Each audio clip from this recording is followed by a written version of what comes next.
তৃণমূলের আশ্রিত কিছু গুন্ডামস্তান তার দলের কিছু নেতারা থেকে আমাদের প্যান্ডেল ভাঙচুর করে এবং সেখান থেকে আমাদের যারা দায়িত্বশীলেরা ছিল ওখান থেকে তাদেরকে বিতাড়িত করে।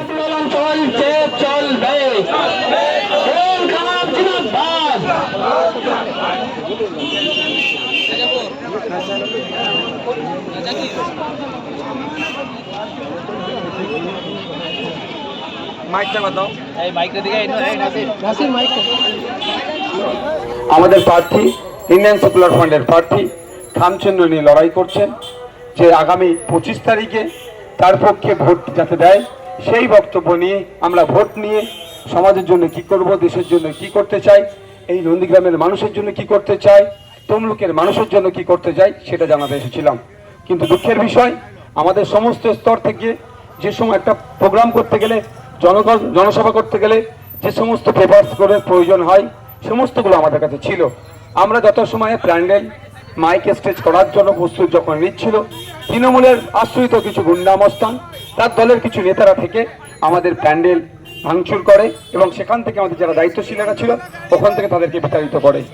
আমরা মারের বদলা মারের রাজনীতিতে পছন্দ করি না আর করবো না, কারণ চোখের বদলে চোখ যদি তুলে নেওয়া হয় পৃথিবীতে একদিন তো সবাই অন্ধ হয়ে যাবে, সেটা আমরা চাই না। আমরা প্রশাসন বন্ধুদের কাছে যেখানে উনি ওখানকার যিনি চার্জে ছিলেন সেই সাহেবের সাথে কথা বললাম, তিনি আশ্বস্ত করেছিলেন যে আপনারা থানায় যে একটা লিখিত জমা করুন, আমরা তাদের বিরুদ্ধে ব্যবস্থা গ্রহণ করব। তার আশ্বস্ত মতো আমরা ওখান থেকে থানায় এসে পৌঁছেছি। থানার আমাদের মাহিউদ্দিন দা, আমাদের অফিস সেক্রেটারি, আপনাদের এলাকার অবজারভার, আমাদের সবে মিরাজ সাহেবদের একটা নেতৃত্বে 3-4 জনের টিম বড়বাবুর সাথে গিয়ে কথা বলেছেন, বড়বাবু রিসিভ করেছেন, সমস্ত বিষয়টা দেখেছেন। ইভেন বড়বাবু ওই রাস্তা দিয়ে সম্ভবত যাচ্ছিলেন বা তার অফিসাররা যাচ্ছিলেন, মন ছিল সেটাও তিনি নজরে ছিল। অর্থাৎ বড়বাবু জিনিসটাকে ভালো চোখে দেখছেন না, এই অন্যায়টাকে দেখছেন না। কারণ আগামীকাল এখানে তৃণমূলের আর একটা মিটিং হবে, প্রত্যেকের গণতান্ত্রিক অধিকার, প্রত্যেকে প্র্যাকটিস করবে, ডেমোক্রেসিকে প্র্যাকটিস করবে যেটার মতো করে।